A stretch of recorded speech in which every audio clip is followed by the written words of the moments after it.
Isang mapagpalang umaga po sa inyong lahat. At mapagpalang umaga din po sa ating mga kapatira na nanonood online, on tune, na patuloy na sumusuporta sa ating mga online ministry po. At I'm happy and I'm glad na patuloy kayong nakakonekta sa ating nga pong online services. At hinihiling din po namin na naway makasama namin kayo sa pagbibigay ng papurit pasasalamat dito sa loob ng ating panambahan. Amen? Masaya po ba kayo ngayong araw na ito? Are you excited to receive the Word of God in this morning? Sabi mo nga sa katabi mo, kapatid, God has something special for you. Receive it. Amen? Dapat maniwala tayo at ito'y ating matatanggap. Ayos po ba ang aking boses sa ating online at sa loob ng ating buong bahay panambahan, dahil tayo po ay hindi tumitigil sa pag-upgrade at pag-improve ng ating mga ginagamit sa ating pong pagbibigay ng papuri, pasalamat at pag-deliver ng salita ng Diyos. Dahil nais po natin may deliver ang salita ng Diyos na powerfully, effectively, and clearly.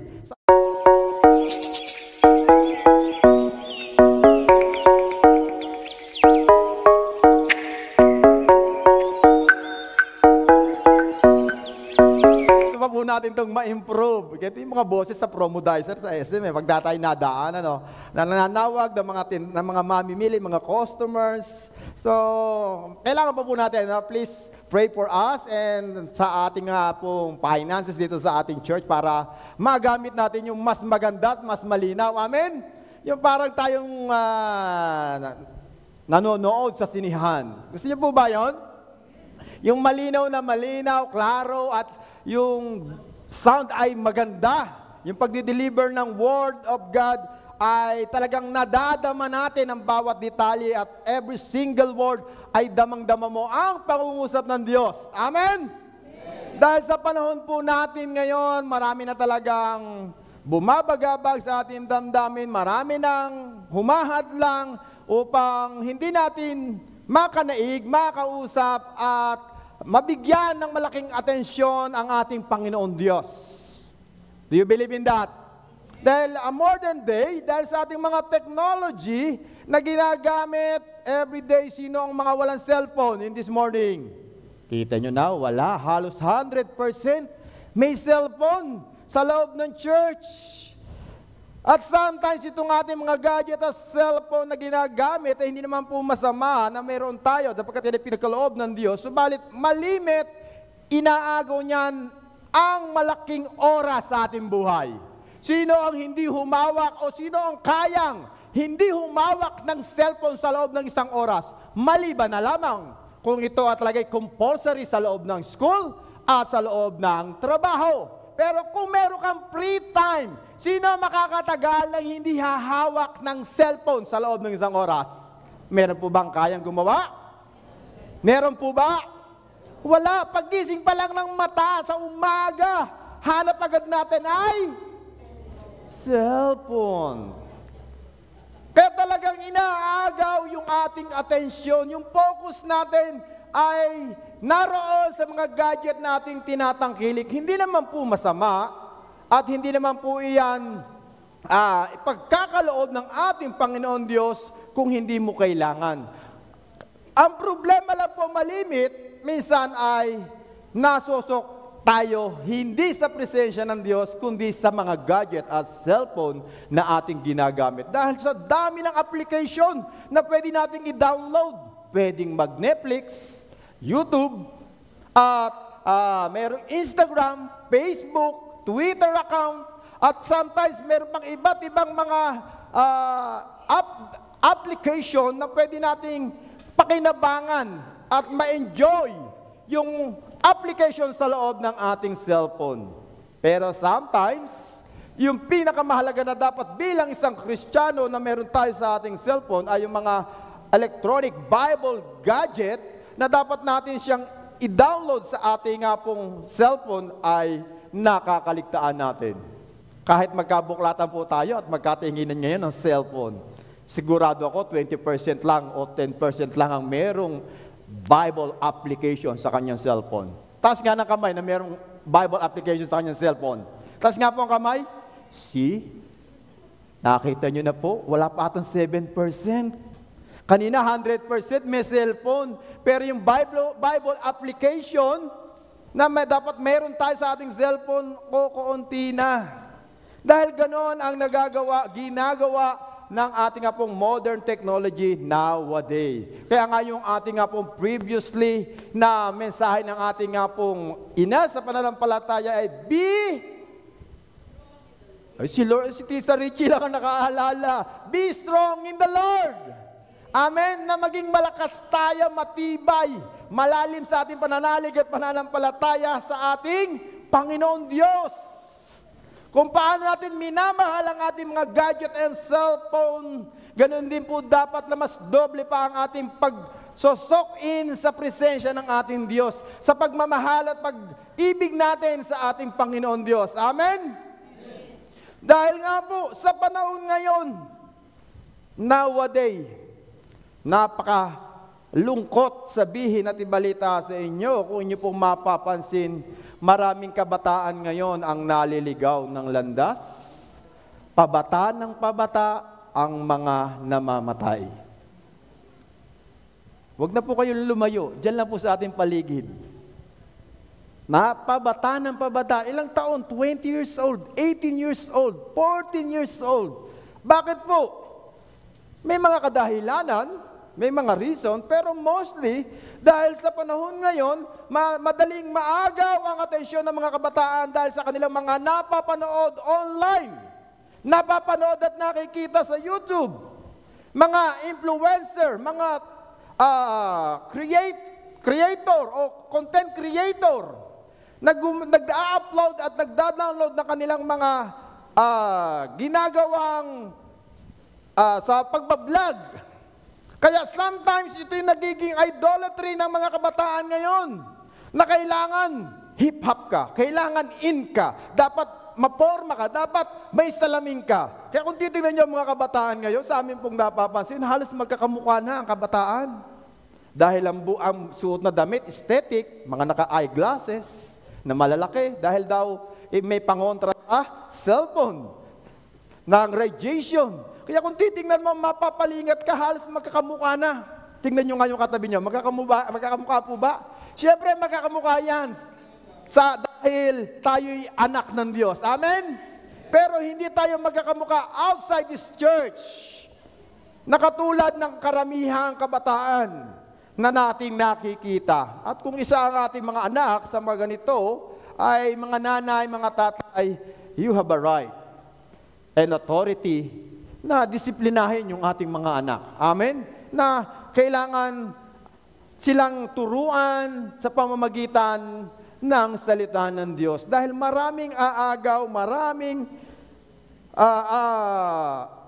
bagay ang siyang sisira sa buhay ng bawat kabataan. Hindi lang po mga kabataan, lalo na rin din po yung mga may edad. At nakakatuwa nga po minsan, pag ating pinagbulay-bulayan at binalik-balikan, yung ating mga previous na mensahe, na nakakatuwa ako, natutuwa personally. Dahil kapag alam ko na, pagka si Tita Richie ang magme-mensahe, ganito ang tema, ganito ang mensahe, pag si Bishop, ganito. Ewan ko kung napapansin niyo po yan. Complete po yung ating pagdi-deliver ng Word of God. Simula sa mga children hanggang sa katatay-tatayan at kalololoan, meron. Pag nandiyan si Tatay Benny o si Pastor Benny, puro sa kabilang buhay ang nasa isip. Long life, mahabang buhay, happiness. Dahil pagka nagkakaedad ka na, nalulungkot ka na, na-stress ka na. Amen? Pagka naman si Tita Richie, makananay ang pangangaral, nagagalit. Pagka naman po ako nangangaral, siyempre medyo masakit. Reality, sa kabataan. Pagka si Kuya Andrew naman, parang bine-baby. Diba? Magiliw, masaya, parang mga bata lang ang kinakausap. Pagka si Daddy Bishop, siyempre, nando naman yung pagko-comfort, pag-encourage, pagpo-motivate. So, iba-iba ng pagkatawag at ng katangian, how to deliver the Word of God to our personal gain. Para sa ating sariling pakinabangan. Amen? Na hindi lamang tayo nakapokus sa kabilang buhay. Hindi lang tayo nakapokus dito sa reality, but in every stage of our life, mayroon tayong natututunan, mayroon tayong naiintindihan. Amen? Lalo na kung tayo'y makararanas sa ating buhay ng mga pagsubok, problema, trials sa bawat oras at bawat sandali. Dahil hindi tayo exempted sa mga pangyayaring ito. Dahil ang ating kaaway ni Satanas ay hindi tumitigil na tayo sirain, na tayo kanyang makasama sa impyerno. Amen? Una niyang titirahin yung ating espiritual. Panghihinaan ka at panlulupay-pay at magkakaroon ka ng pagkatakot, magkaroon ka ng doubt sa ating Panginoon, sa kanyang mga pangako.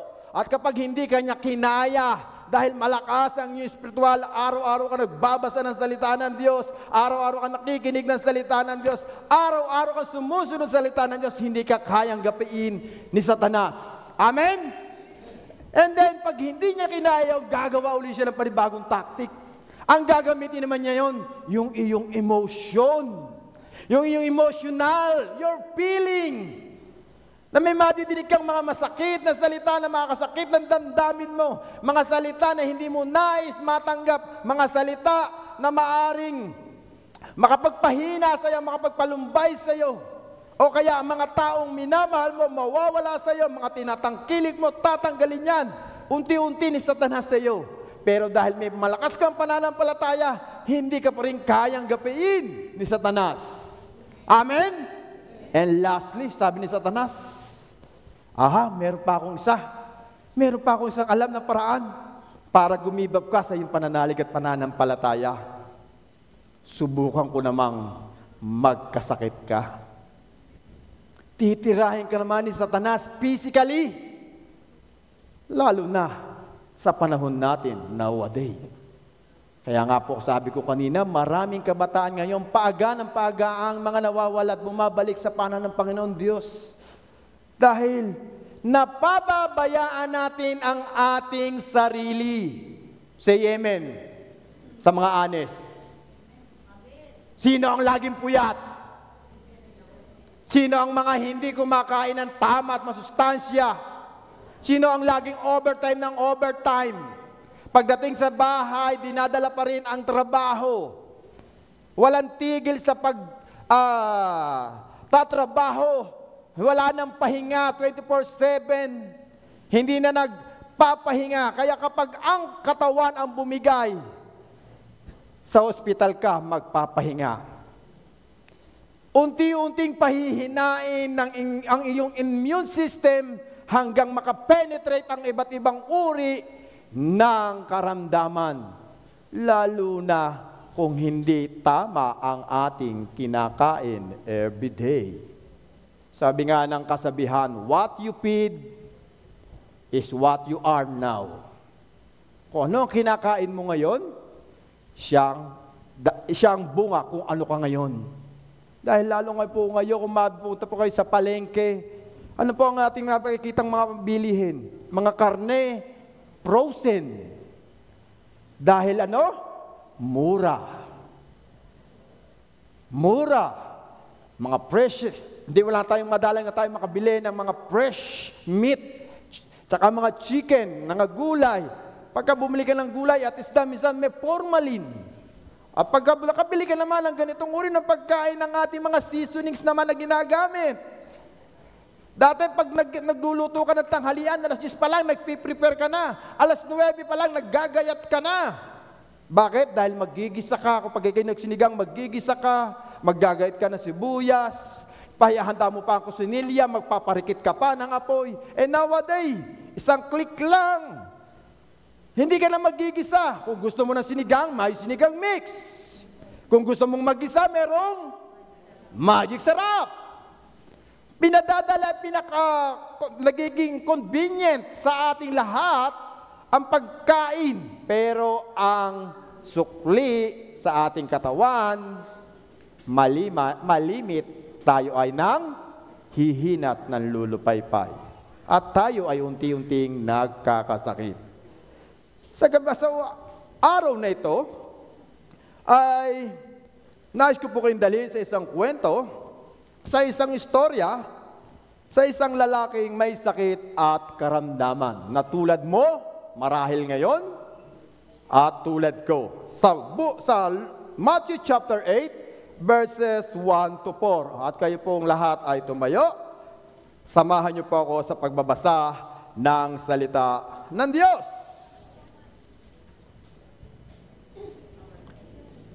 Matthew chapter 8, verses 1 to 4. Jesus healed a man with leprosy. At ganito po ang sinasaad. Sabay-sabay po tayong basahin. Jesus heals a man with leprosy. Large crowd followed Jesus as he came down the mountainside. Suddenly, a man with leprosy approached him and knelt before him. Lord, the man said, if you are willing, you can heal me and make me clean. Jesus reached out and touched him. I am willing, he said. Be healed. And instantly the leprosy disappeared. Then Jesus said to him, don't tell anyone about this. Instead, go to the priest and let him examine you. Take along the offering required in the law of Moses for those who have been healed of leprosy. This will be a public testimony that you have been cleansed. Blessed is the reading of the Word of God in this morning. Hi, Lord Jesus, we glorify your name, Panginoon. Sa umagang ito, we welcome you in the midst of us. Tanging ang iyong gloria, ang iyong grasya, ang nais naming maranasan ang iyong kapangyarihan, ang iyong kaluwalhatian. Ay siya nga pong lulukod sa apat na sulok ng bulwagang ito. At anumang uri, O Lord, ng sakit at karamdaman na aming nararanasan right now. Patuloy namin itong sinusuko, O Lord, sa iyong paanan. Patuloy namin itong sinasawata at ginagapos in the name of Jesus. Alam namin, Panginoon, na mayroon kang gagawing pagbabago sa buhay ng bawat isa sa amin na nanonood online at kasama ko po sa on-site sa umagang ito. Naniniwala kami, Panginoon, na every little illnesses and disease in this morning will be healed in the name of Jesus by your stripe, Panginoon. Naniniwala kami. There's a power in your name. Every chain will break and every stronghold will release in the name of Jesus. Naniniwala kami, Panginoon, ang iyong kapangyarihan sa umagang ito ay siya naming mararanasan at ikaw ang siyang mangungusap, ikaw ang magbibigay ng kalakasan, kagalakan, kasiyahan sa buhay ng bawat isa sa amin, O Diyos, na nananalig, naniniwala at nananampalataya sa iyong mga salita. At gamitin mo lamang ako bilang iyong instrumento sa umagang ito upang ikaw ang makita at maitaas, O Lord. Sa po namin pinagkakatiwala at ibinabalik ang lahat ng ito. Let your will, in your way, in your wisdom will be done in this morning. In Jesus' name we pray. Amen and amen. Hallelujah. Samahan niyo po ako sa umagang ito hanggang tayo'y matapos. Ang istorya pong ito ay isang lalaking mayroong leprosy. Ano itong leprosy? Nowadays, ang leprosy po ay hindi na gaanong nakakatakot. At ito nga po ay tinatawag ngayong Hansen disease. At ito nga po ay incurable na po. Mayroon na pong instrumento at antibiotic na pwedeng makapagpagaling ng ketong. At ito'y tumatagal ng 1 hanggang 2 taong tuloy-tuloy na session sa papagaling ng iyong ketong.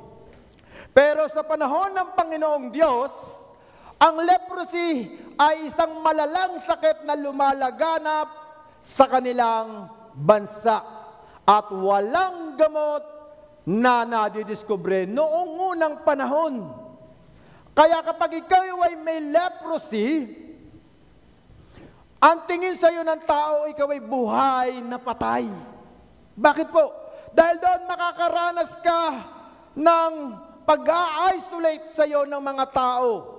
Daig mo pa nito sa panahon natin ngayon na nagkaroon ng COVID.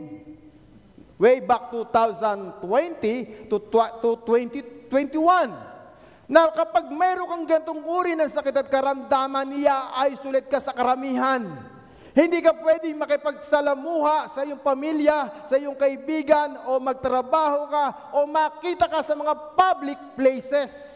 Dadaling ka sa lugar kung saan nagsosolo ka at nag-iisa. At hihintayin mo na lang ang iyong kamatayan. Nakalulungkot at nakakatakot na makaranasan ng isang ganitong uri ng sakit at karamdaman. Sino ang hindi natakot at nag-aalala nung kumalat ang sakit na COVID? Lahat nga siguro ay mayroong pangamba at pagkabalisa dahil alam natin kapag ikaw ay nag-positive sa COVID, i-isolate ka hanggang makarecover marahil, pero pag hindi kinaya ng iyong immune system, diretso ka sa cremation. Iki-cremate ka na. Hindi ka na makikita. Hindi ka nakapagpaalam. Hindi ka malaman nakapagbilin sa iyong mga mahal sa buhay. Hindi mo lang nasabi ang mga bagay na dapat mong nasabi. Dahil na-isolate ka na. Nakalulungkot at nakatatakot ang mga ganitong sitwasyon kung ito'y ating mararanasan. Amen? Nandiyan po ba kayo? Subalit, napakabuti ng ating Panginoon Diyos. Dahil sa panahon ng kanyang pangangaral, mayroong isang taong lumapit sa kanya at humingi ng tulong. Kaya sa ating tekstong binasa sa chapter 2 o sa chapter 8 verse 2, na siya lumuhod sa harapan ng ating Panginoon at ang sabi niya, Panginoon, kung nais po ninyo akong mapagaling at magawang malinis, gamutin niyo ako. At ang taong ito ay gumaling sa sakit at karamdaman. Nakaranas siya ng immediately healing from God. Dahil mayroon siyang pananalig at pananampalataya, may pagtitiwala siya sa Diyos, at alam niya na ang ating Panginoon Diyos ay may kakayanang magpagaling ng kahit anong uri ng karamdaman. Say amen! Parang hindi pa kayo naniniwala, ano?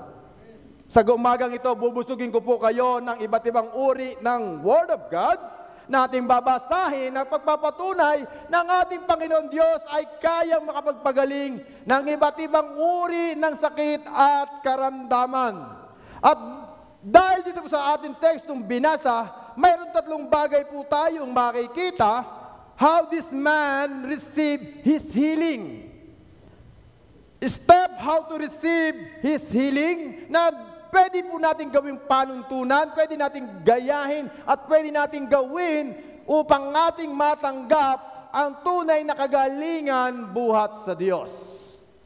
Hindi sa doktor, hindi sa albularyo, hindi sa mga faith healer, hindi sa manggagaway, at lalong hindi sa mga pastor, at hindi lalo diyan sa katabi mo. Tingnan mo yung katabi mo. Saan natin makukuha kagalingan? Amen. Sa amin. Sa Panginoon Diyos. Amen?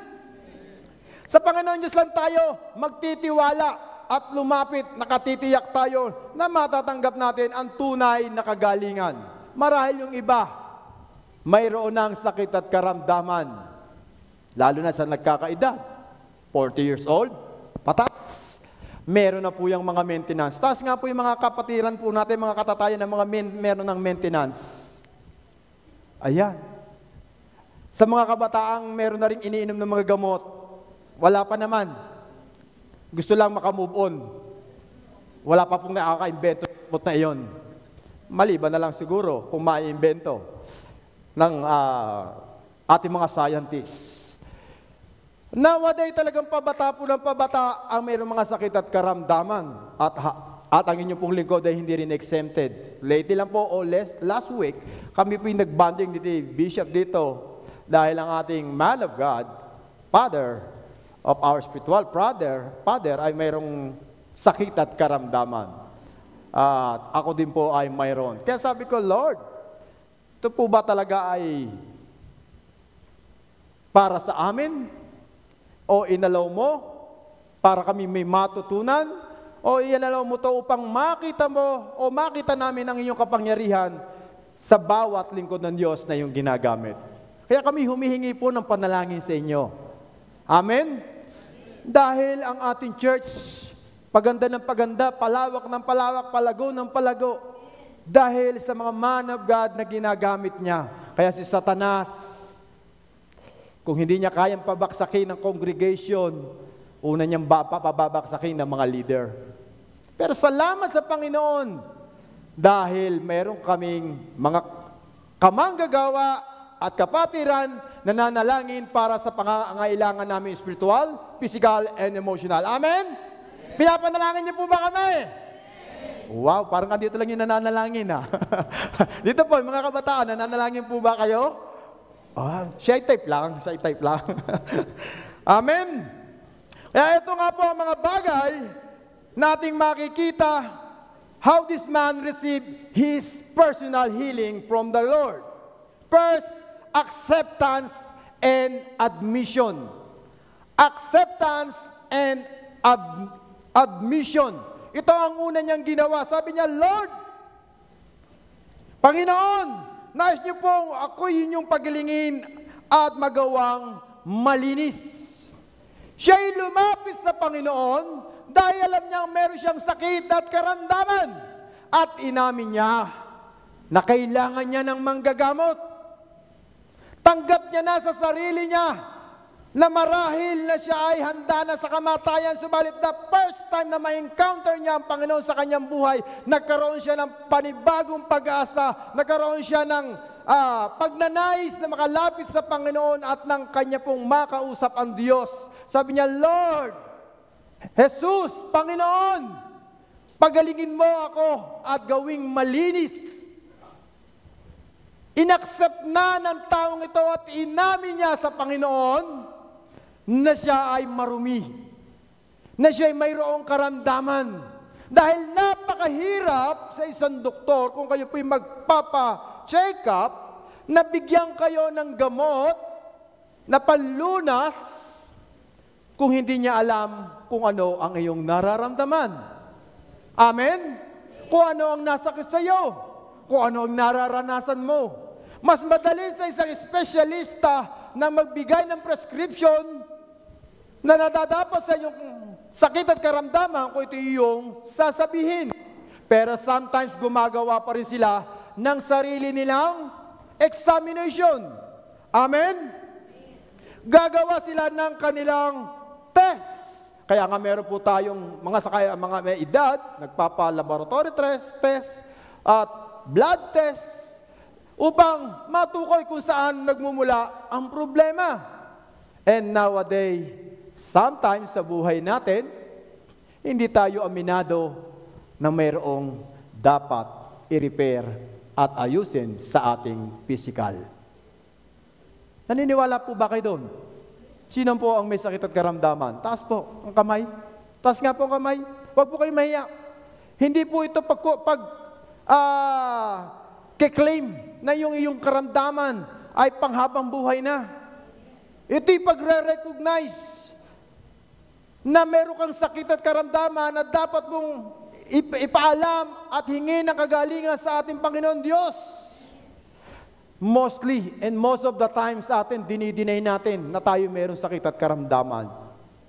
Are you agree with that? Minsan nga, ang ating anak, may lagnat. Saan sasabihin natin? Lagnat, laki lang yan. Kasama sa paglaki yan. Kinagat na ng pusa, ng aso.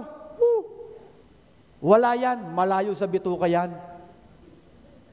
Dumudugo na ang ilong. Ay hindi, sa init lang yan. Di po ba? Masakit na ang ulo. Wala lang pera yan. Nahihilo na. Nahihilo na, kulang pa sa kain. Nasakit na tagiliran. Ay, buko lang yan. Kailangan. We always deny yung ating mga nararanasan. Bakit? Dahil natatakot tayong malaman ng ating mga sakit at karamdaman. Dahil maaaring wala tayong pangsuporta sa lahat ng ating gagastusin. Nowadays, pag kayo nagpa-check up, pinakamahina na po ang ihanda niyong pera is 5,000 pesos. Sorry to say, and sad to say, and I want to aware every one of us, na kailangan ingatan natin ang ating katawan. Kung wala kang, sila may pera. Oh, sino ang walang pera? Taas ang kamay. Yung totoo, yung walang pera ngayon. Kung wala kang pera, ingatan mo ang katawan mo. Amen? Huwag kang magpuyat. Huwag kang magpakapagod. Kumain ng masustansyang pagkain. Dahil napakahirap ngayon ang magkasakit. Ngayon ko lang po naranasan. Dahil po sa bansang Taiwan na akin napuntahan, kapag may sumakit po sa akin, takbo agad ako sa ospital. Check up po agad. Bakit po? Dahil napakamura lang po ng bayad doon. 50 NT.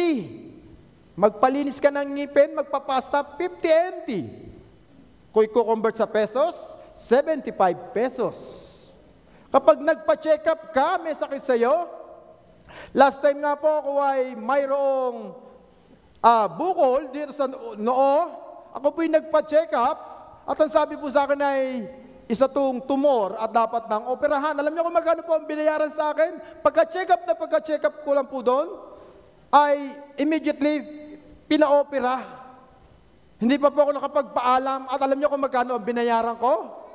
200 pesos. Operation po yun. 200 pesos dahil meron kaming health card.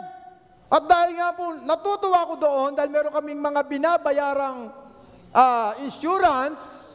Kapag may nararamdaman ako, hindi po ako nagdadalawang isip na kahit hindi ako mag-overtime, kahit hindi ako pumasok, check up agad. Check up ako ng check up kasi pag nagpa-check up ka, libre pa gamot. Kung isang buwan kang iinom ng gamot, isang buwan ang ibibigay sa iyo, libre. Kaya one time, nung ako po'y meron singaw, nagpa-check up po ako. Pina-check up ko yung aking singaw sa aking dila. Alam niyo kung magkano binayaran ko?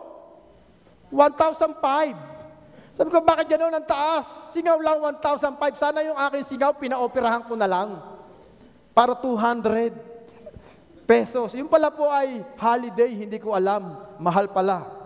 So dito sa Pilipinas, ngayon ramdam na ramdam ko po parang nagkakaroon ng pagkatakot, pangamba, na sa tuwing magpapacheck up, alam mo, kailangan mo ng pera. 5,000 pesos. Kaya malimit po sa atin, kahit may dinaramdam na, may nasasaktan na, anong sabihin natin? Ang masamang damo, matagal mamatay. Kaya pa yan. Buhay pa naman ako. Kalabaw lang ang tumatanda. Iyan ang mga reason natin. Amen? Iyan ang mga dahilan natin to deny our illnesses and diseases nating naranasan. Subalit ang taong ito, he accept and admit na kailangan niya ng manggagamot. At hindi siya nagkamali ng kanyang nilapitan. Ang kanyang nilapitan ay ang ating Panginoon Jesucristo na siyang dakilang manggagamot. At I do believe personally, lahat ng taong lumapit sa Panginoon, na mayroong pananalig at pananampalataya sa Kanya, ay Kanyang ginagamot. Amen? Kanyang pinagagaling. Katulad nga po sa Matthew chapter 9, verse 27 to 26, Jesus healed the blind and the mute. Jesus healed those who heartedly seek for healing. Ang ating Panginoon ay nanggagamot at gumagamot at nagpapagaling sa mga taong nagnanais ng kagalingan. Amen. Sino ang nagnanais ng kagalingan? Amen. Sino ang nagnanais siya gumaling sa sakit at karamdaman? Amen. Blindly o fully or heartedly seek the presence of the Lord. Kailangan wholeheartedly tayong saliksikin o lumapit sa ating Panginoon Diyos kapag tayo may sakit at karamdaman. Amen. Katulad ng dalawang lalaki na ito na sabi niya sa Matthew chapter 9 verse 27 to 29 o 27 to 29 ay ganito. Pag-alis ni Jesus doon, sinundan siya ng dalawang lalaking bulag. Sumigaw sila habang nasa daan. Anak ni David, mahabag po kayo sa amin. Nang si Jesus ay nasa loob na ng bahay, lumapit sa kanya ang mga bulag. Tinanong sila ni Jesus, naniniwala ba kayo mapapagaling ko kayo? Sa umagang ito, naniniwala po ba kayo na mapapagaling kayo ng Panginoong Diyos? Yan din ang tanong ng Diyos sa dalawang taong ito. Opo, Panginoon. Mangyayari ito sa inyo ayon sa inyong pananampalataya. At gayon din po doon sa Luke chapter 17, verses 12 to 16. The 10 lepers are healed. Na mayroong 10 taong may ketong at lumapit sa Diyos na sabing ganito. Sa paglalakbay ni Jesus papuntang Jerusalem, nagdaan siya sa hangganan ng Samaria at Galilea. Nang papasok na siya sa isang nayon, sinalubong siya ng 10 ketongin. Tumigil ang mga ito sa may kalayuan at sumigaw, Jesus, Panginoon, mahabag po kayo sa amin. Pagkakita sa kanila ay sinabi ni Jesus, lumakad na kayo at magpatingin sa mga pari. Habang sila'y naglalakad, silang lahat ay luminis. Silang lahat na nanalig, nagtiwala at humingi ng kagalingan sa Panginoon na hindi nabigo. At gayon din ang nais sa bawat isa sa atin na mayroong sakit at karamdaman. Kailangan lumapit tayo ng buong puso, buong kaluluwa sa ating Panginoon Diyos. Amen? Lalo-lalo na kapag nararamdaman na natin yung sakit, yung paghihirap, yung kirot. Example ko lang. Di ba pagka yung iyong ngipin ay sumakit? Napakasakit. Halos hindi ka makakain, hindi ka makakilos, hindi ka makagalaw. Ang dami mong iniisip. At malimit sinasabi mo, kung may pera lang ako, ipabubunot na kita. Dahil gusto mong maibsan ang pananakitan yung ngipin. Tama po ba? At nung dumating ang pera at ang salapi sa iyo, sumahod ka na, may nag-bless sa iyo. Pero hindi na sumasakit ang iyong ngipin. Anong sabi mo ngayon? Ay, kaya pa pala. Sayang. Pero pagka nararamdaman mo, gano'n na lang yung pagdanais mo na ma-relieve ang pain, ang kirot.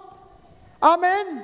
Dapat gano'n din natin sinasaliksik, hinahanap ang presensya ng Diyos upang matanggap natin ang kagalingan. At ang pangalawa, Jesus healed those who pleases Him. Hindi lang dahil hinahanap mo ang Panginoon ang kagalingan sa ating Diyos, kaya ka lang niya pagagalingin. Na pag ang Diyos ay natuwa sa iyo, kahit hindi mo siya hinahanap, pagagalingin ka din niya. Amen? Parang hindi kayo naniniwala. Ito po ang katunayan. The faith of Canaanite woman sa Matthew chapter 15 verses 21 to 28, na kung saan mayroong isang ina na inilalapit ang kanyang anak. Siya po ba ang may problema? Siya ba ang may karamdaman? Hello? Hindi po siya, kundi ang kanyang anak. At kung ito yatin babasahin sa baba ng teksto sa Matthew chapter 15 verse 21 to 28, nandoon ang kanilang paikipagtalastasan sa Panginoon Diyos.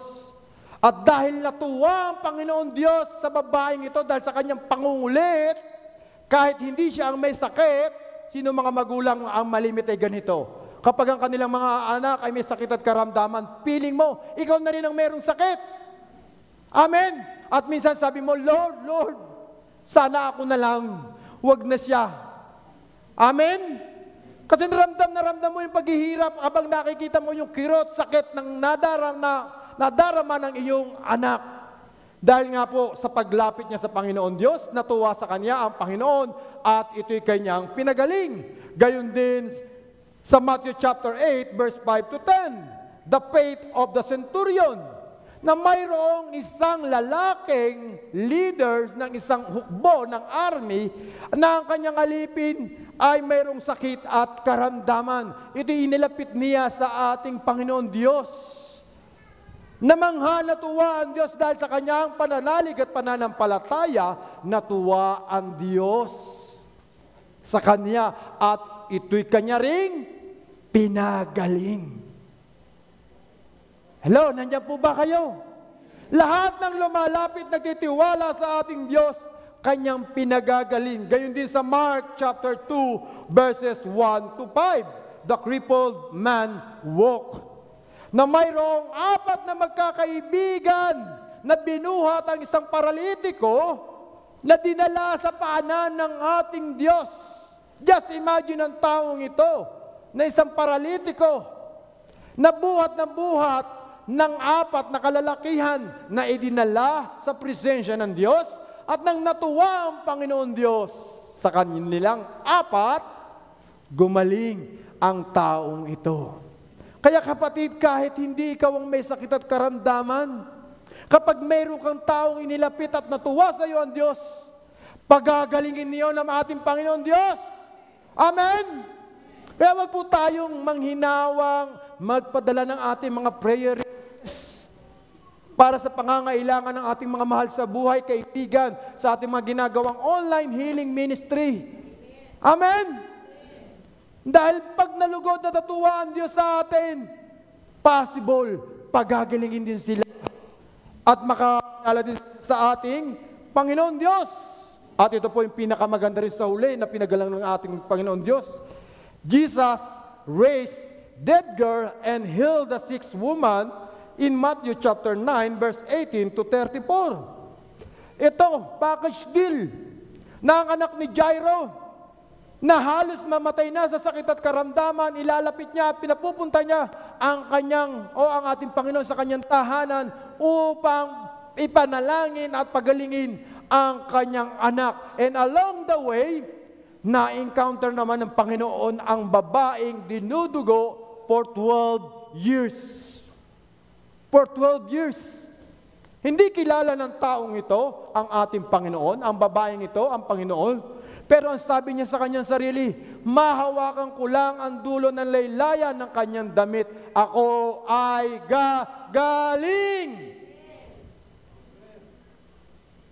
Ako ay gagaling.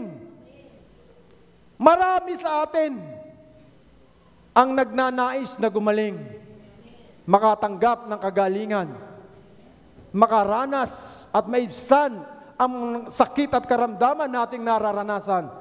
Pero ang tanong, kanino tayo lumalapit? Saan tayo pumupunta? Kanino tayo dumudulog? Dahil kung sa Diyos tayo lalapit, sabi sa Matthew chapter 9 verse 35, lahat ng uri ng sakit at karamdaman, kaya niyang pagalingin. Naniniwala po ba kayo? Dahil ang doktor may limitasyon. Napapanood niyo ba sa pelikula? Sa mga teleserye? Sa pantaserye? Na sinabi bang kami merong sinugod sa ospital at sinabing, Lord, Doc, gawin mo na ang lahat. Maligtas lang ang kanyang buhay. And suddenly, sabi ng doktor, na matapos na ang kanyang ginawang examination at pag-treatment sa isang pasyente, ang sabi niya, bro, kapatid, sir, ma'am, kuya, ate, lolo, nanay, tatay, nagawa na po namin ang lahat. Ano ang sasabihin ng doktor? Ipa sa Diyos na lang natin ang lahat. Kahit ang doktor may limitasyon. Pero ang Panginoon, kahit anong uri ng sakit at karamdaman, kaya niya itong parang hindi po kayo naniniwala. Parang hindi kayo naniniwala na merong espesyal ang Panginoon, ang specialist of all specialists. Wala siyang kategory na kanumang uri ng karamdaman na pwede, ito lagnat, pwede natin ito ilapit kay Lord. Okay lang to. Ubot sipon lang, ipanalangin natin yan. Pero pagka-cancer na, stage 4, kaya talaga ng Lord magpagaling? Kaya niya talaga? Nagkakaroon na tayo ng doubt. Nagbabago na ating pananalig at pananampalataya sa ating Panginoon Diyos. May dalawang klase ng tao na nakararanas ng sakit at karamdaman. May mga taong kapag may sakit at karamdaman, tinatanggap nila, tinaamin ang karamdaman nila, sila'y naghahanap ng mga tao na magpapagaling at tutulong sa kanila, sa kanilang sakit at karamdaman, dahil gusto nilang maibsan, kahit hindi sa Panginoon. Kahit sa manggagaway, sinusunod. Kahit 7 bundok, lalakarin. Gumaling lang. Kahit doon sa ubando, sasayaw. Gumaling lang. Kahit lawayan ng lawayan, kahit nadidirik, gumaling lang ang sakit ng tiyan. Kahit damit na nagmumukhang masagwang tingnan, susuotin para lang gumaling. Ang kanyang sakit at karamdaman, lahat ng paggamot na pwedeng iinumin. Dahil naghahanap ka ng kasagutan at lunas sa iyong sakit at sa iyong karamdaman. Yan ang isang uri ng tao. Pero ang pangalawang tao, yung tinanggap niya na gano'n na lang siya. Yung alam niya nang may sakit at karamdaman siya, pero wala siyang ginawa para malunasan ang kanyang sakit at karamdaman na nararanasan. Katulad po nung lalaking nasa John chapter 5, kung ating babasahin, the following verse, na mayroong isang lalaking 38 taong gulang o taon na nakaupo sa tabi ng lawa o ng isang batis na kung saan may sinasabing kinakalaw daw ng anghel ang tubig na ito at kung sinong kauna-unahang makahihipo sa tubig na iyon ay makararanas ng kumpletong kagalingan. At ito ay ating mababasa sa John chapter 5, verses 1 to the following verse, sa lugar ng Bethsaida. Dirin niyo po, 38 years siyang bulag at ang sabi ng Panginoon nang ma-encounter siya ng Diyos, sabi niya, anak, gusto mo bang gumaling? Ang sabi ng lalaking ito, gusto ko pong gumaling at makaranas ng kagalingan. Subalit, wala pong taong gustong magbuhat o tumulong sa akin upang ako ay makalapit sa Bethsaida. Sometimes sa buhay po natin ganito, we always make excuses. And sometimes, we always blame others sa mga sakit at karamdaman nating nararanasan. Ang taong ito, 38 years na bulag. Crippled. Lumpupuan po, bulag po ito. Sa John chapter 5, bulag po ito na pinagamot ng ating Panginoon Diyos. Hindi po nagkakamali.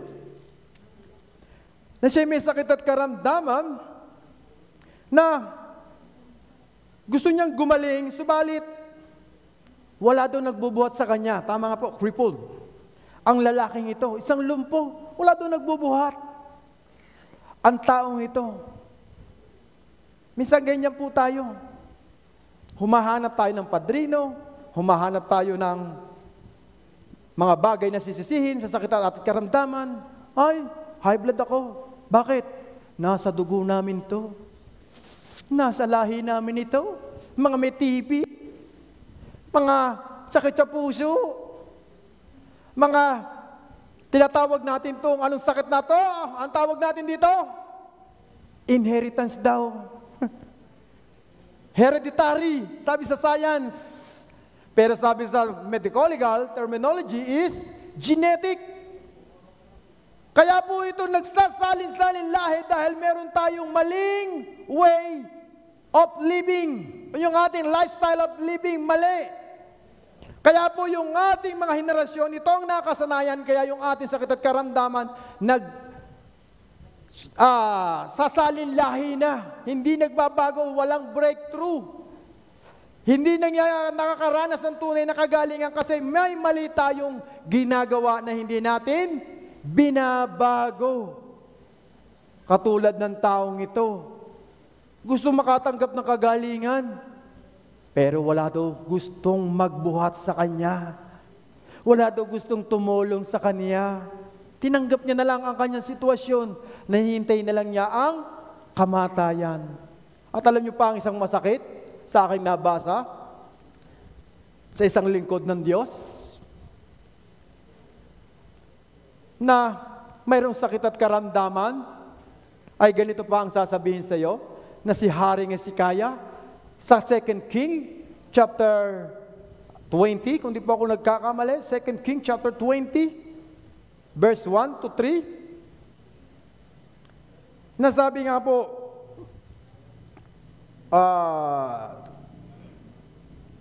tama po, 2 King chapter 20 na ganito, nang panahong iyon, nagkasakit ng malubha si Haring Hezekias.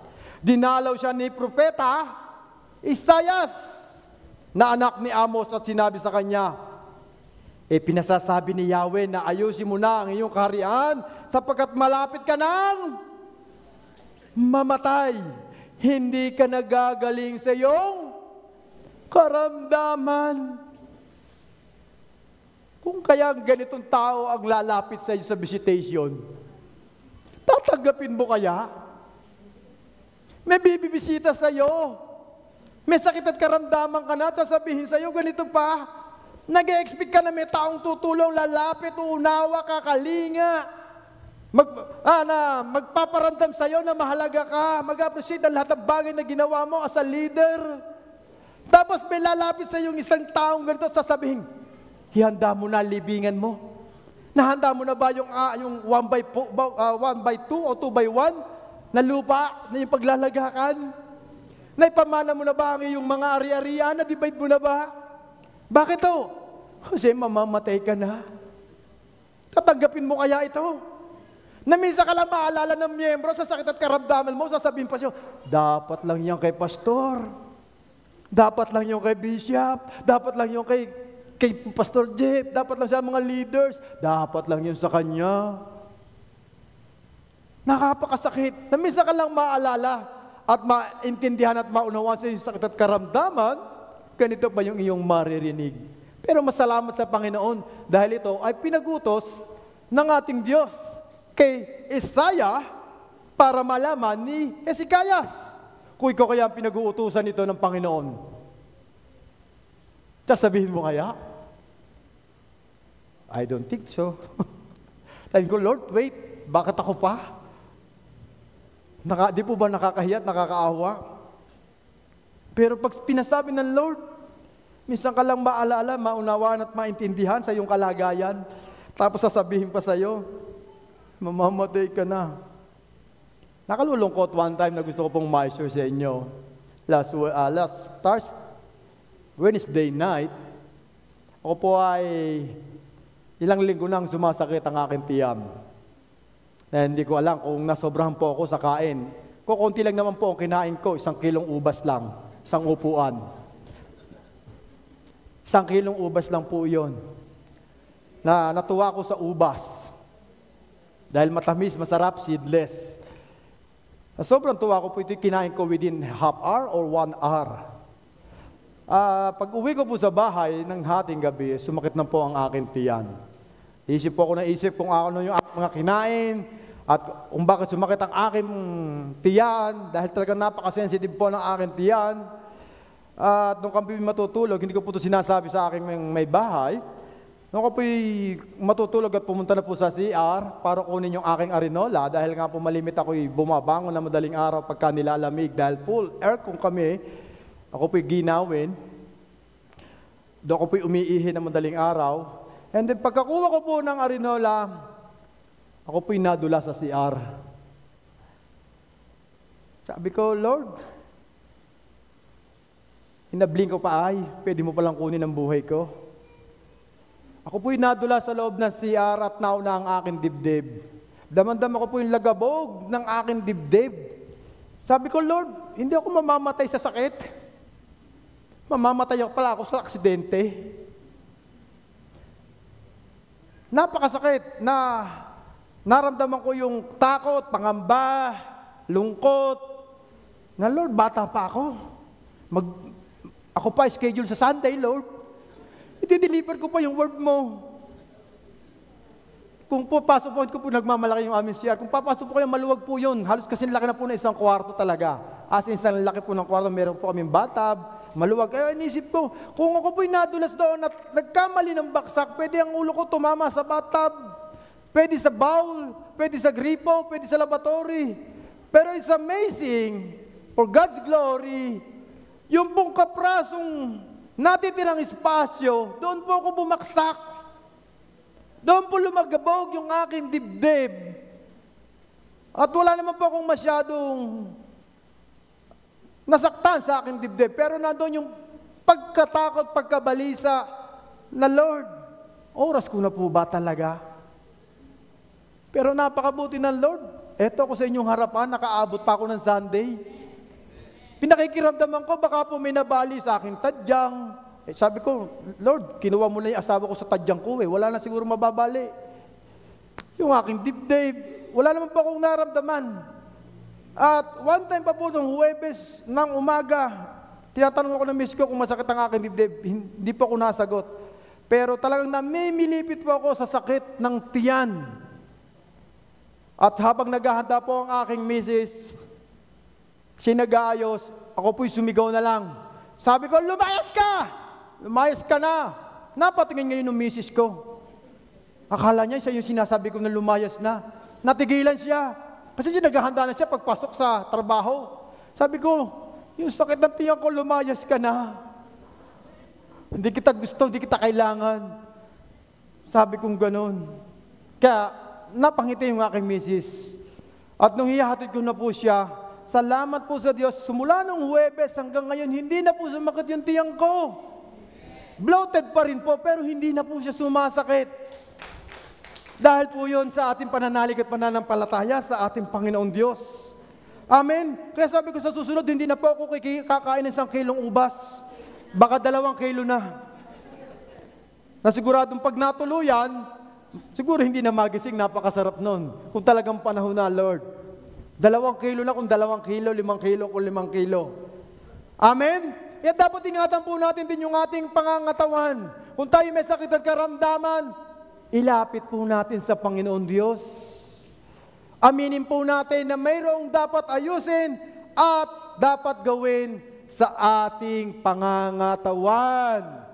At ang pangalawa po na ginawa ng taong ito upang ma-receive ang kagalingan, forgive and forget. Sabi sa verse 4, sapagkat ang sinabi ng Diyos ay ganito, pagkatapos sinabi sa kanya ni Jesus, huwag mong sasabihin ito kanino man. It means, forget everything. Tinuturuan ba siyang magsinungaling? Hindi. Pinagbabawal nga, sabi nga Panginoon, huwag kang magsinungaling. Pero sabi na, forget everything. Huwag mo ipagsasabi.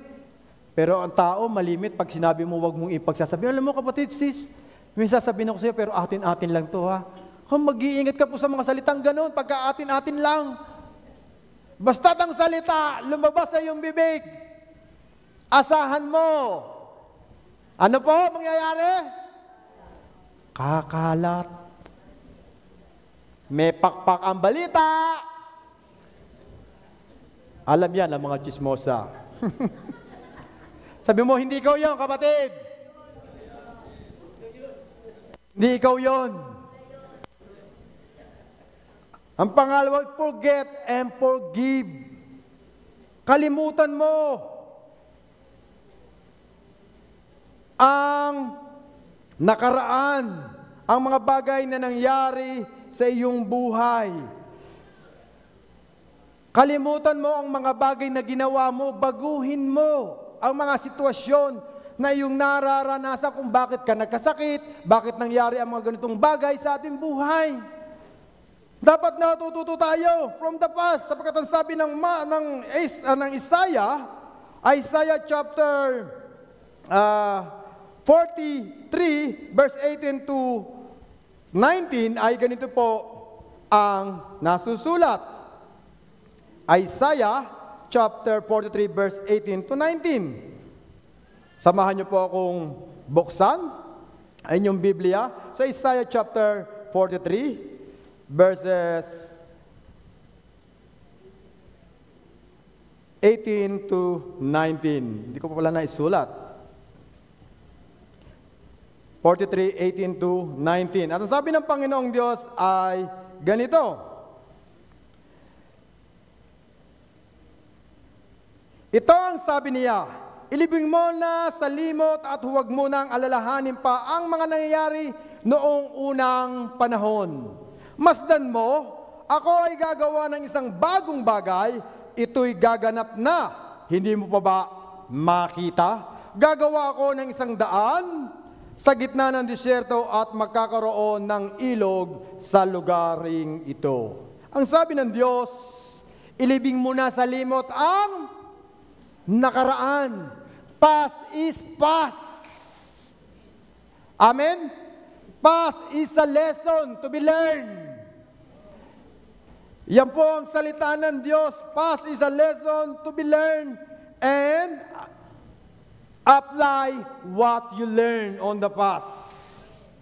Face the present at a time and entrust your future in God's hand. Forget and forgive. Sino po ang mga tao dito na hindi kayang patawarin o hindi kayang magpatawad sa mga bagay na nangyari sa kanyang buhay? Mga taong nakasakit ng damdamin, mga taong nakapagbigay ng sakit at karamdaman. Kasi hanggang ngayon, inaalala pa natin yung ating mga ninuno na sila daw ang dahilan kung bakit tayo may sakit at karamdaman. Amen?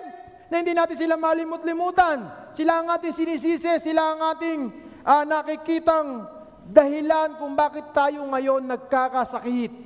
Ang mga taong nasa paligid natin, ang sa mga namumuno sa gobyerno, ang mga tao at ang bansa na gumagawa ng iba't ibang uri ng sakit at karamdaman, katulad ng virus na ating naranasan, mga Ebola at COVID. Ito po ay maraming nagsasabi na ito ay isang man-made. Hindi po ito nature na isang sakit at karamdaman. Mga sakit na ating nakukuha dahil nga po sa climate change. At dahil na rin po sa ating mga karunungan at kaalaman. Kaya po ang malimit sila ang ating sinisisi. At ito sila ang ating pinagbubuntunan ng sama ng loob at galit. At alam niyo po ba, pag ikaw ay may sama ng loob at galit, nagkakaroon ka ng nagkikimkim ka ng sama ng loob, nagkakaroon ka ng broken spirit, hindi mo kayang ngumiti. Tingnan mo yung katabi mo. Nakakangiti ba? Masaya ba siya ngayon? Dahil broken spirit, can you give open door na makapenetrate ang gawa ng kaaway sa ating buhay dahil hindi mo kayang magpatawad. Hindi mo kayang limutin ang mga bagay na nakaraan sa iyong buhay. Katulad nga po ng isang kwento, makwento ko lang po tungkol doon sa isang mag-asawa. Mayroong isang lalaki na nasa banig ng karamdaman at ramdam niya na siya ay babawian na ng buhay. Kaya sabi niya, Han, darling, nay, mahal, may aaminin ako sa iyo. Sabi ng kanyang asawang babae, ano yon? Matagal ko nang nililihim sa iyo. Ito na ang pagkakataon. Dahil nararamdaman ko ako'y babawian na ng buhay at ako ay babalik na sa Panginoong Diyos. May gusto ako ipagtapat sa iyo, honey, love, mahal. Ano yon? Mahal kong asawa. Mayroon akong babae at matagal na kitang niloloko. At ang sabi ng babae, asawang babae, oo, matagal ko nang alam, kaya nga nilasod kita.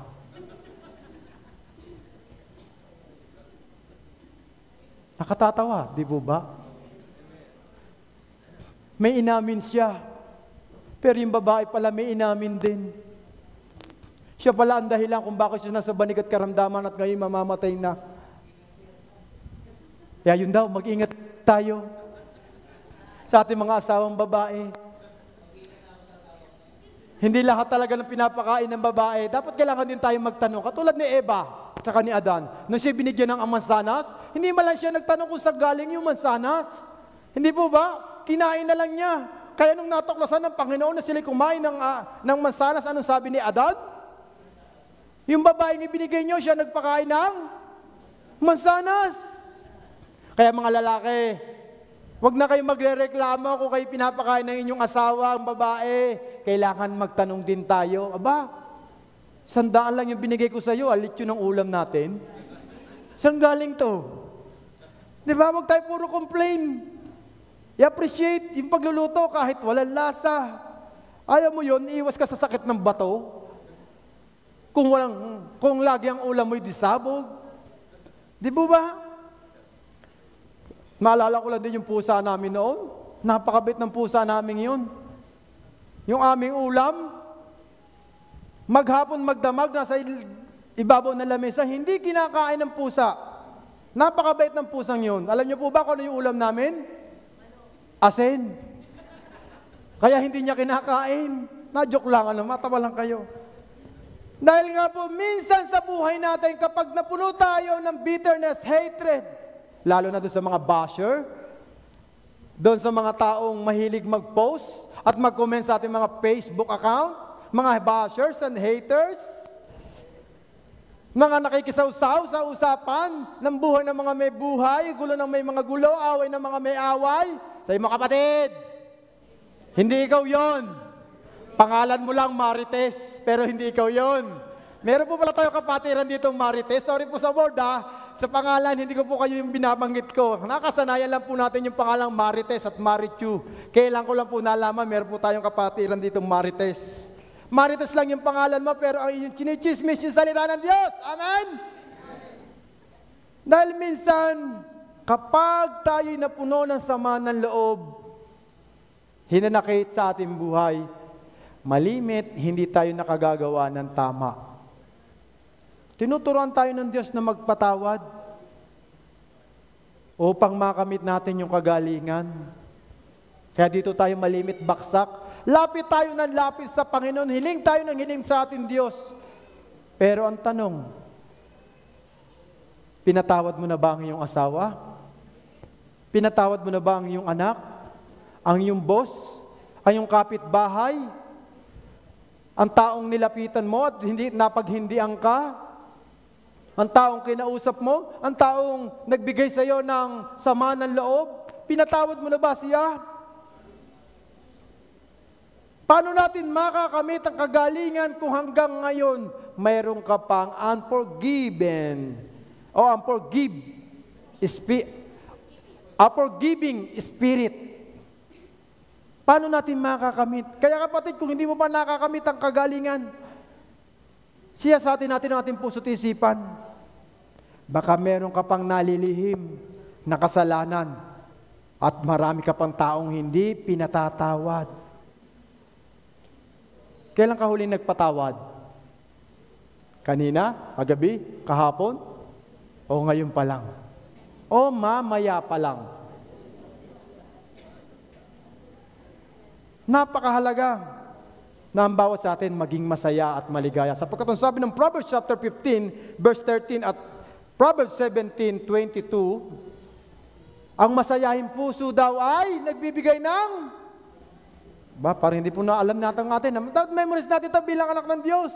Proverbs chapter 17, verse 13 and Proverbs 15, verse 13 and Proverbs 17, verse 22. Na ganito po ang sinasabi. Proverbs chapter 15, verse 13. Ang taong masiyahin, tingnan mo nga katabi mo ako masaya. Sabi mo, ang taong masiyahin ay lagi nakangiti. Tingnan mo ako nakangiti. Ngunit ang may lumbay ay wari bang nakangiwi. At sa Proverbs chapter 17 verse 22 ay ganito ang sinasabi naman po. Ang pagkamasiyahin ay mabuti sa katawan o kalusugan. Kaya tingnan mo kung meron ka magandang pangangatawan. Kapag ang tao ay masiyahin, maganda ang pangangatawan. Amen? Sexy, balingkinitan. Malakas ang pangangatawan at ang malungkutin, unti-unting,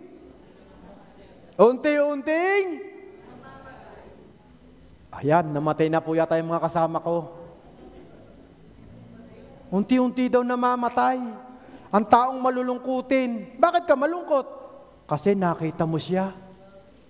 Niloko niya kasi ako eh. Hindi ako makamove on. Siya kasi eh. Sinaktan niya ako. Siya kasi eh. Pinaasa niya ako. Pagkatapos niya akong puyatin, hindi niya pala ako jojowain. Siya kasi eh. Sa sobrang sakit na nating nararamdaman, nakakalimutan nating magpatawad. Nakakalimutan nating ang bagay na pinagagawa ng ating Diyos. At ang panghuli na pinakamahalaga sa lahat, kung ba't natanggap niya ang kagalingan, faith to be healed. Sabi mo sa tayo mga kapatid, last na si Pastor. Kasi nakita ko po sa YouTube, inisa-isa ko po yung ating mga upload. Nakakahiyaman po sabihin, ako po yung lagi mayroong pinakamahabang video. 1 hour na mahigit. Tinignan ko po, akala ko po Sister Jelly, yung pala ako. Ewan, last na si Pastor. Pero ang anak ng Diyos nabibili naman sa pakikinig ng salita ng Diyos. Amen? Amen. Hindi po tayo nagiging mainipin. Amen. Yan ang fruit of the Spirit. Amen? Amen. Long suffering and self-control. Salamat sa Diyos. Faith to be healed. Tingnan mo natin ang sabi ng taong ito na makikita natin yung kanyang pananampalataya sa ating Diyos. Sabi niya sa verse 2, Lord, if you are willing, you make me clean. Nandoon na ang kanyang pananalig at pananampalataya sa Diyos. Ang hinihingi niya lamang ay yung authority ng ating Diyos na siya'y pagalingin. Na kailangan ay pakawalan ng Panginoon Diyos ang kanyang kapangyarihan to able to heal him completely. Nandoon na ang kanyang pananalig na walang pag-aalinlangan.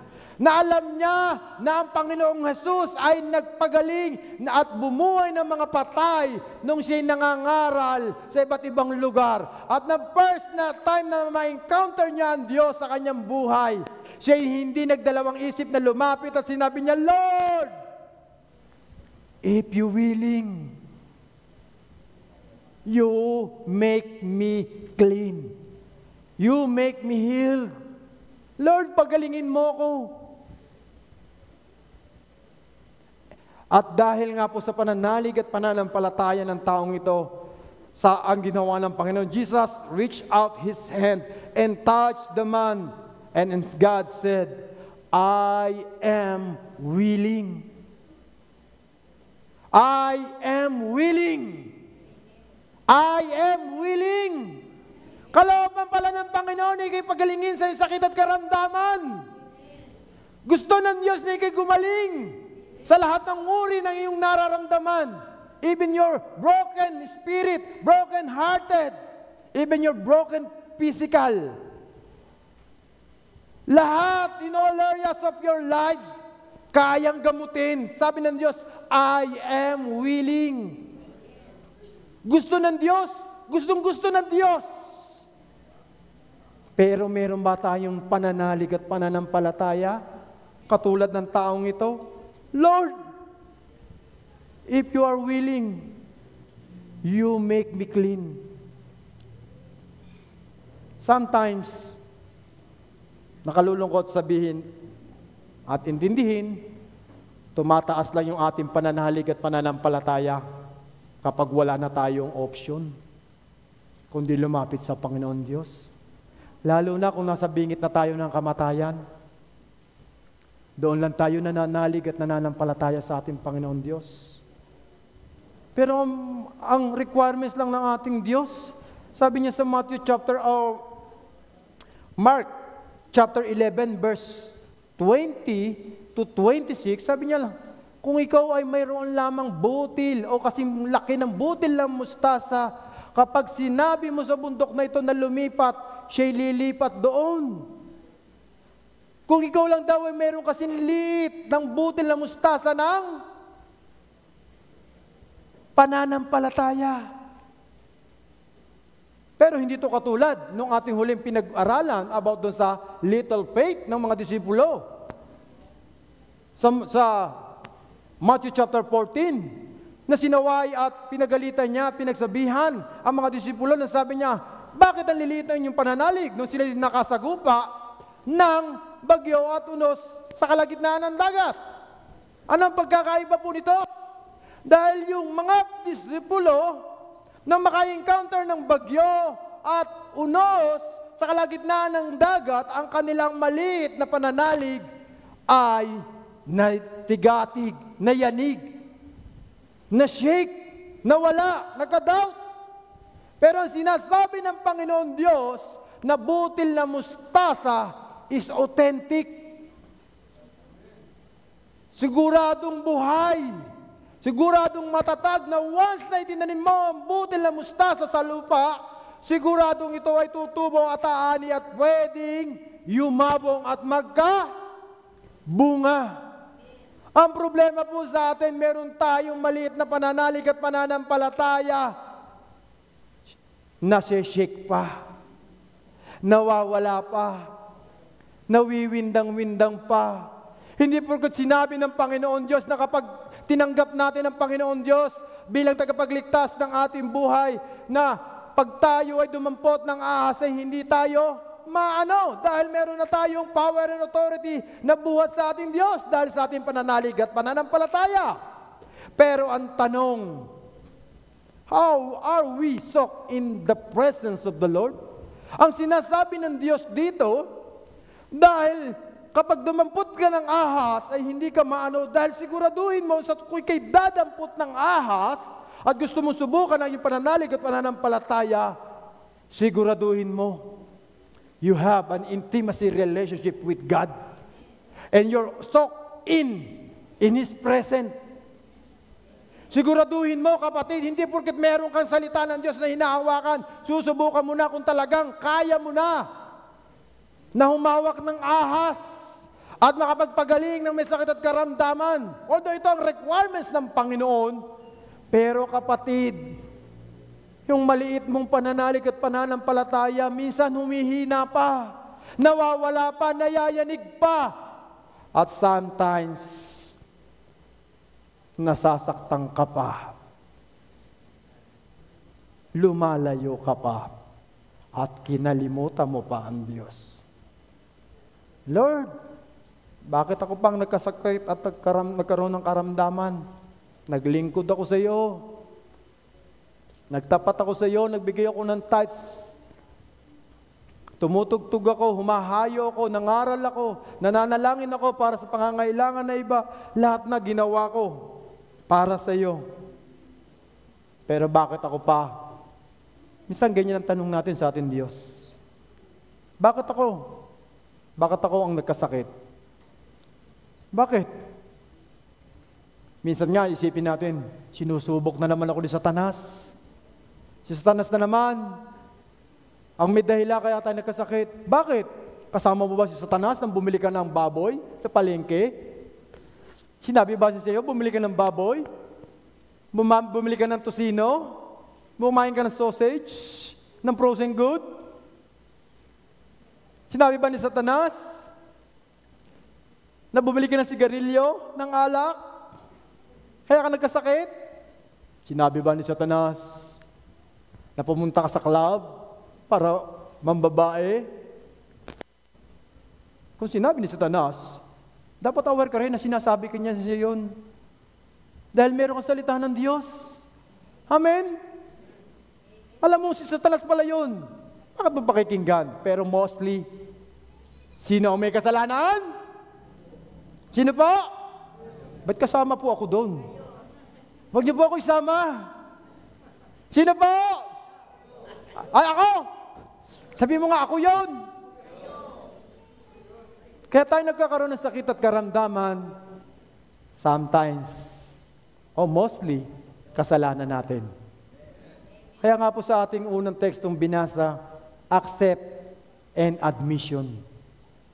Kailangan mong tanggapin at aminin sa ating Panginoon Diyos na ikaw ay nakasala, nagkamali, kaya ikaw nagkaroon ng sakit at karamdaman at kalimutan na ang mga dating gawi upang makamit mo ang tunay na kagalingan.